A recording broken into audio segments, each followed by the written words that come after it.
tous et à toutes dans ce nouveau numéro de Mon Parcours, Mon Entreprise, un magazine dans lequel on vous propose de découvrir les créateurs et créatrices d'entreprises sur le territoire de la métropole de Lyon. Toute cette semaine, on accueille une femme créative et inspirée. Camille Bezacier a fondé Bot, la première lingerie 100% made in France en fibre recyclée. L'entreprise est donc éco-responsable. Bonjour Camille Bezacier. Bonjour. Merci d'avoir accepté notre invitation. Avec plaisir. Vous avez créé Bot il y a 1 an et 11 mois avant d'évoquer votre activité d'experte dans la dentelle confortable et cerise sur le gâteau qui ne gratte pas. Je voudrais qu'on revienne un peu sur votre parcours scolaire et votre formation. Est-ce que ça vous convient ? Tout à fait. Après un baccalauréat scientifique, vous vous orientez vers des études de marketing et de management. Qu'est-ce que vous vouliez faire à ce moment-là de votre vie ? Alors, ce serait peut-être même intéressant de revenir un peu en arrière. Avec plaisir. Quand j'étais jeune, en fait, moi, j'ai fait beaucoup de dessins, beaucoup de peinture. Donc, pendant une dizaine d'années, et ça me prédestinait presque à une carrière plutôt artistique. Donc, j'ai pensé à être styliste, architecte, un métier un petit peu plus autour du métier de l'art. Et puis finalement, quand on a 18 ans, on se pose des questions sur la carrière qu'on veut faire. Et puis je me suis vraiment remise en question en me disant, bon, est-ce que je veux vraiment en faire un métier ? Ou est-ce que c'est quelque chose, finalement, le dessin, la peinture, que je veux garder à côté ? Et puis j'ai effectué, donc il y a un virage à 180 degrés en partant en école de commerce. L'école de commerce, pour moi, c'était un bagage enrichissant. C'était des études qui n'étaient pas fermées, qui me permettaient de rebondir aussi au fur et à mesure des années pour vraiment choisir ma voie. Et effectivement, j'ai fait une 5e année en management de la marque, puisque là, je commençais à comprendre, venant d'une famille d'entrepreneurs, que finalement, ça me titillait un peu et que j'allais à un moment monter ma marque, certainement dans ma vie. Vous venez d'une famille d'entrepreneurs. On va avoir l'occasion d'ouvrir ce chapitre également dans un instant. Mais entre-temps, entre le fait que vous décidiez de vous orienter vers des études de marketing, vous étudiez aussi l'économie en Suède. Vous suivez un programme Erasmus. Est-ce que l'expérience fut intéressante ? Génial. C'est vrai qu'aussi l'école de commerce, moi, ce qui m'avait beaucoup plu, c'était un cursus à l'époque où on pouvait beaucoup voyager. Je pense que maintenant, les étudiants dans différents domaines ont cette chance-là. Mais c'est vrai qu'en école de commerce, c'était assez habituel. Et finalement, ouais, je pense que c'est une ouverture d'esprit, moi, que j'ai vraiment aimé cultiver en partant à l'étranger. Une fois votre Master 2 en marketing et management de la marque en poche, est-ce que vous trouvez facilement du travail ? Assez facilement, parce que je suis allée à Paris et c'est vrai que l'offre ne manque pas à Paris. Et je me suis orientée du coup dans une agence de création d'univers de marque, de logo, de packaging. Donc finalement, j'ai un peu raccroché les wagons avec mes premiers amours justement du dessin, de la création, avec ce côté bagage commercial. Et c'était très enrichissant. Vous devenez tour à tour chef de projet puis chargé de développement client. À quoi ressemble votre vie de salarié chez Brosson Trade Design ou encore Paris Calling, une agence conseil en stratégie image de marque ? J'aime bien le comparer à celui d'un chef d'orchestre. On est vraiment entre les clients, les équipes créatives, les équipes techniques et on va essayer de synchroniser en fait toutes les demandes des clients dans un délai, dans un budget, dans une volonté créative. Comme on change pas mal de casquettes, finalement on sort pas mal de sa zone de confort. Et en 2014, vous devenez directrice de clientèle pour l'entreprise Crépuscule. Vous gérez des portefeuilles clients sur différentes marques cotées en bourse. Est-ce que cette expérience a été formatrice et intéressante dans votre parcours ? Je pense qu'elle a été essentielle parce qu'effectivement aujourd'hui, c'est la continuité finalement des 2 autres sociétés. C'est vraiment être multitâche finalement. Et aujourd'hui, quand on est entrepreneur, donc on est 2 dans la société, on a vraiment cette multicasquette. On apprend presque des métiers toutes les semaines, à la fois sur le développement de notre site. C'est-à-dire que c'est nous qui avons créé notre site internet, c'est nous qui approchons les influenceuses, les médias. Voilà, c'est vraiment des métiers qu'on n'a pas initialement. Donc heureusement qu'on a quand même une base assez solide sur l'ensemble des métiers lors de mes différentes expériences. Oui, vous êtes à la fois web designeuse, attachée de presse, commerciale. On va avoir longuement le temps d'en parler cette semaine parce que je le rappelle, depuis 1 an et 11 mois, vous avez créé la première lingerie 100% made in France. La lingerie Bot est ultra confortable et éco-responsable. Demain, nous verrons comment tout cela a commencé. Mais avant de vous retrouver dès demain, je voudrais qu'on réouvre le chapitre entrepreneuriat. Est-ce que c'est vos parents qui, à un moment donné, font germer la graine de l'entrepreneuriat ou c'est du mimétisme parce que vous les voyez faire et vous dites, mais finalement, c'est pas si difficile que ça ? Effectivement, donc je parlais tout à l'heure d'une famille d'entrepreneurs et j'ai un grand-père qui a beaucoup montré l'exemple, je pense. D'ailleurs, aujourd'hui, on est 4 cousins et cousines. Les 4 sont entrepreneurs. Donc je pense que effectivement, c'est quelque chose quand même qui s'apprend, mais c'est quelque chose qu'on a au fond de soi. Et je pense que d'avoir baigné dans cet univers-là depuis toute petite, ça renforce un petit peu cette envie d'y aller, quoi. Ça peut aider en effet. Alors après un parcours très riche de diverses expériences professionnelles que vous nous avez présentées hier, qu'est-ce qui vous a conduit à créer votre propre activité Bot Lingerie? Est-ce qu'il y a eu un moment déclencheur, une prise de conscience? Un matin, vous vous réveillez, vous dites, c'est ça que je veux faire parce que finalement, quand je mets mes sous-vêtements le matin, je suis pas à l'aise dedans. Ça s'est presque passé comme ça parce que le problème de la dentelle aujourd'hui, c'est que c'est pas forcément confortable, ça contraint le corps, ça devrait pouvoir épouser les formes et les courbes.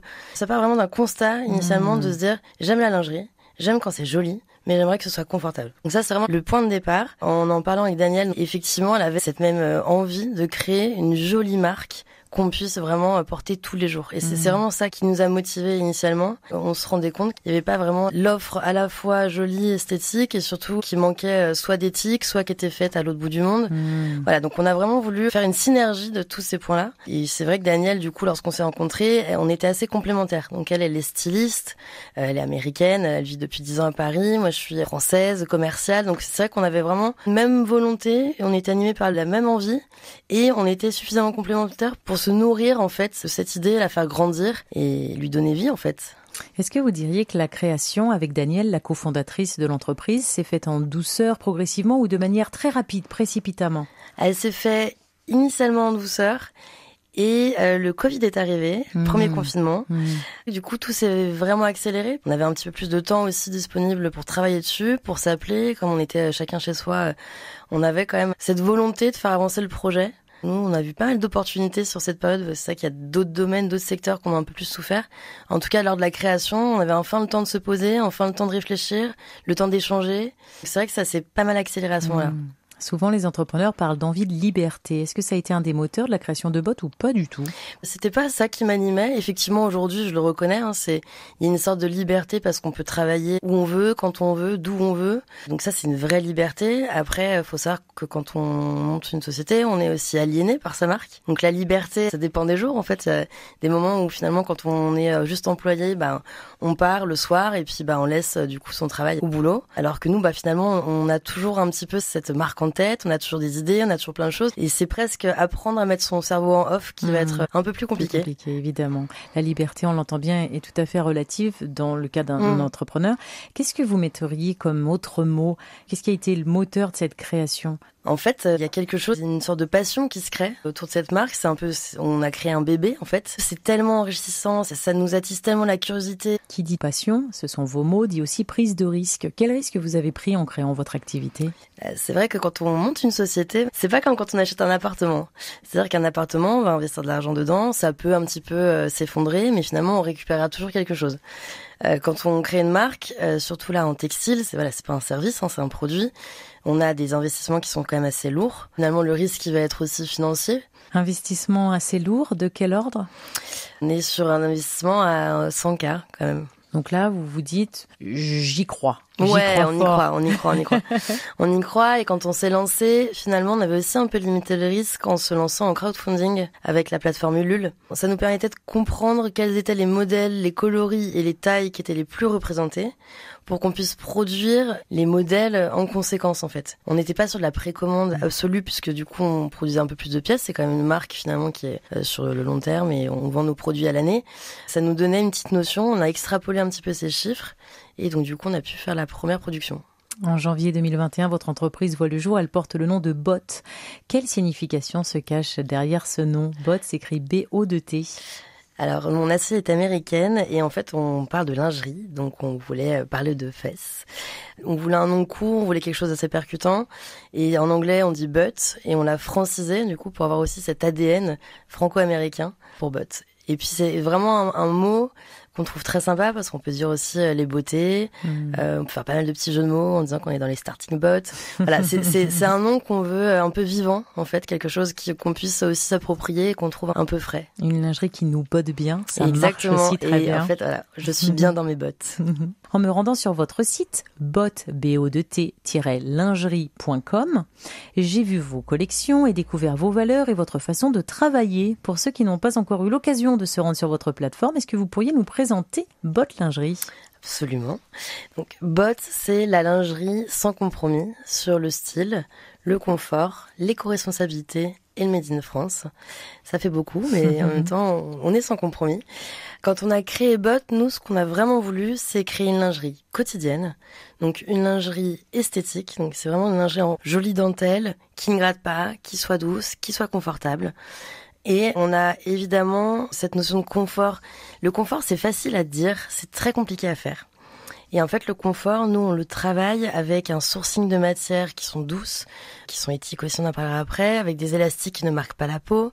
Ce sont des coupes aussi qui vont permettre aussi un confort optimal. On a des sous-vêtements qui sont sans armature, sans agrafe, qu'on va pouvoir régler sur 15 cm dans le dos. Voilà, l'idée, c'est vraiment de créer une lingerie qui s'adapte au corps de la femme et pas l'inverse. Et on a agrémenté ce pilier-là de lingerie quotidienne avec la dimension vraiment écologique. On a voulu créer une marque avec des matières recyclées. Pourquoi créer de la nouvelle matière quand on peut transformer l'existante ?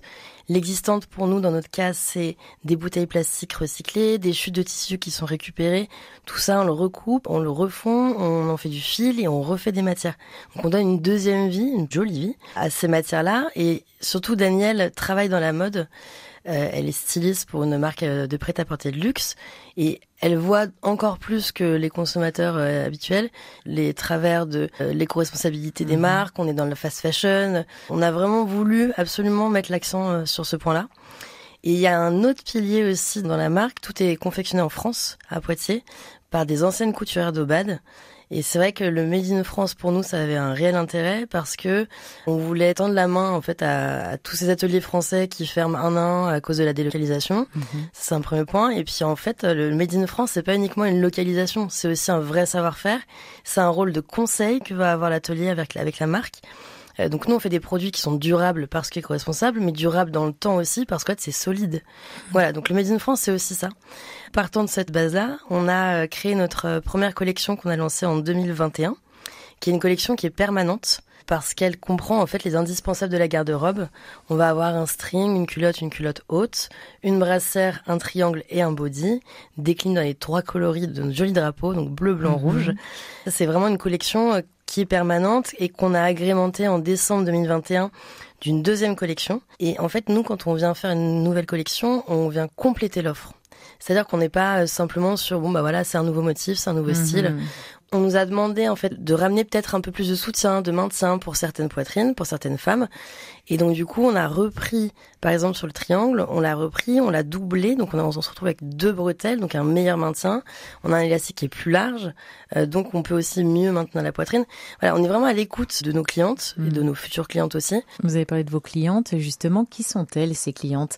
Des particulières, des entreprises ? Quel âge ont-elles et où habitent-elles ? Alors, ce sont des particulières. Nous, initialement, quand on a lancé la marque, on était une marque uniquement digitale. Donc, c'est vrai qu'on n'avait pas forcément de visage sur la femme bot. C'est plus le cas aujourd'hui, vous avez des boutiques ? Et en fait, on n'a pas de boutique, mais on fait beaucoup de pop-up, de corners, de boutiques éphémères. On est aussi présente dans des grands magasins, de manière permanente ou simplement 1 semaine, 2 semaines sur des petits formats. Et ces informations, on les retrouve évidemment sur votre site, bot-lingerie.com. Exactement. Et tout ça, en fait, ça nous a permis aussi d'aller à la rencontre de la femme bot. Donc nous, initialement, Zé, c'est une femme de 25-45 ans, de par le style, de par le maintien, de par tout ça. Et finalement, on se rend compte qu'il n'y a pas tant de limites que ça parce que on a une offre qui est finalement confortable, qui est esthétique et il n'y a pas vraiment de limite d'âge par rapport à ça. La limite qu'on va avoir aujourd'hui, nous, c'est que tous les soutiens-gorge qu'on propose vont jusqu'au 95D. Donc là, on est sur des développements pour aller encore un peu plus loin derrière et toujours assurer un bon maintien. Pour le moment, nous, nos pièces assurent un bon maintien jusqu'au 95D. Et donc, du coup, l'idée, c'est de ne sortir des pièces avec des tailles supplémentaires que si le maintien sera suffisant. La collection comprend de la lingerie, vous l'avez évoqué, et des maillots de bain également. Combien coûtent vos produits ? Alors pour les ensembles de lingerie, on est entre 108 et 130 €, donc pour un haut et un bas. Nos bodys sont à 120 € et les maillots de bain, une pièce, sont à 135 €. Que recherchent les clientes en venant chez vous ? Elles recherchent de l'esthétique alliée au confort. Souvent, on va avoir des femmes qui nous disent « Moi, les bodys, c'est pas fait pour moi. Ça me va pas, j'en mets plus, c'est inconfortable au niveau de l'entrejambe. » Voilà. Et en fait, quand elles l'essayent, elles comprennent qu'effectivement, les matières qu'on a choisies, la coupe qu'on a choisie, vont finalement et à la fois les flatter et à la fois être très confortable.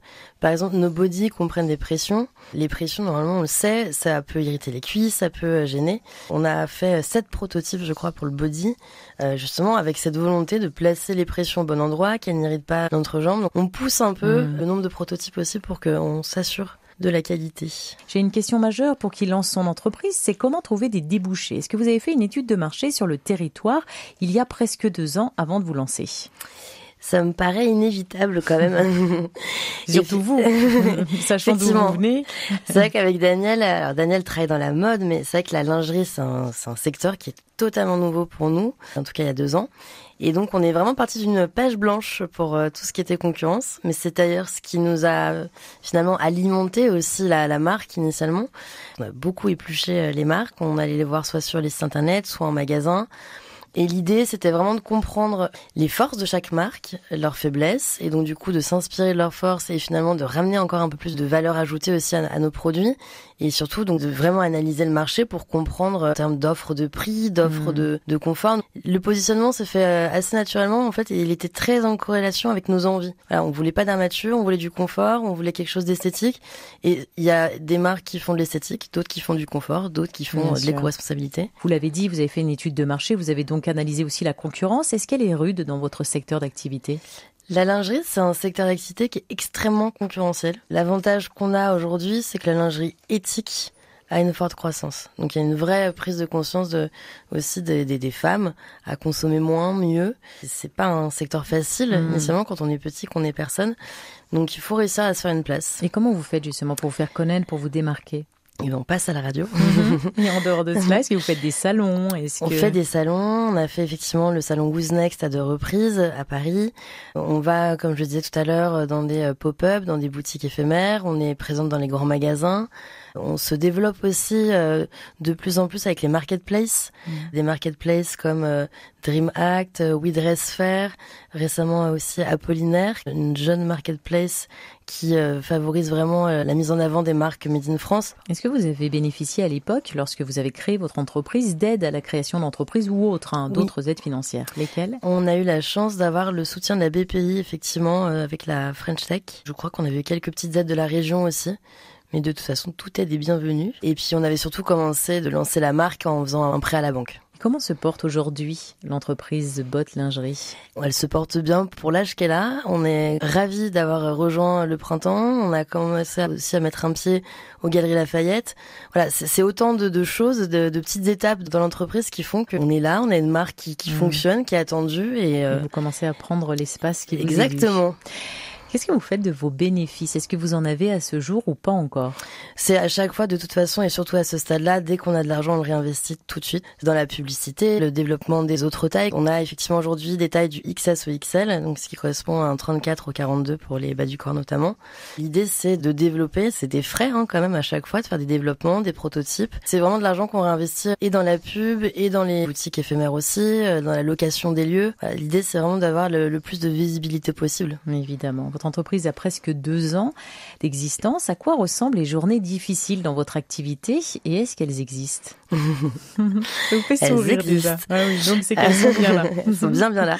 C'est un roller coaster quand on a une entreprise. C'est-à-dire qu'on peut se lever le matin, prendre son café, n'avoir que des bonnes nouvelles de la veille, et puis l'heure d'après, c'est le cataclysme. 2 heures après, finalement, on aura éteint le feu et on aura même trouvé une autre solution à laquelle on n'aurait pas pensé. Typiquement, la semaine dernière encore, un service de livraison nous avait perdu un colis. Un colis avec un réassort de 300 pièces. Et en fait, ça, c'est, voilà, on n'endort pas de la nuit pendant 2 nuits, et puis finalement, on met de l'enquête, et puis on retrouve le carton, mais voilà. C'est effectivement des émotions qui sont très fortes. L'avantage qu'on a aussi, c'est que les émotions qui sont complexes sont fortes, mais les émotions qui sont des bonnes nouvelles, elles sont, pareil, elles prennent une intensité. C'est à ces moments-là qu'on sait pourquoi on fait ça, en fait. Vous savez pourquoi vous vous réveillez le matin. Exactement. Pour peut-être rencontrer aussi des journées faciles. Est-ce qu'elles existent ? Oui, heureusement. Elles ressemblent à quoi ? Par exemple, les journées, quand on fait des shootings, quand c'est l'aboutissement de tout le travail sur la collection, qu'on le voit porter, il y a une bonne ambiance. Puis derrière ces shootings, ensuite on voit les vidéos. En fait, quand le projet prend vie, et je pense que les meilleures journées qu'on a aussi, c'est quand on est justement en clientèle, en boutique, avec du coup les femmes, et qu'elles essayent les ensemble dans la cabine, et qu'on les voit sourire en disant mais je me trouve belle. C'est exactement pour ça qu'on fait ça, quoi. C'est une vraie émotion qu'on partage avec Daniel, assez au quotidien du coup, parce qu'on fait pas mal de pop-up en ce moment. Donc voilà, c'est un peu la récompense. Je rappelle que Danielle est la cofondatrice de l'entreprise Bot que vous avez ensemble créée il y a presque 2 ans. Elle est également la styliste de l'entreprise. Après presque 2 ans passés à la tête de votre entreprise, on a vu que devenir indépendante, se lancer, ce n'est pas une mince affaire. Il y a des hauts, il y a des bas, mais j'entends et je vois dans vos yeux qu'il y a aussi beaucoup de lumière. Vous confirmez? Tout à fait. Est-ce que vous avez des envies, des projets, des ambitions même pour votre structure à l'aube de sa 2e année?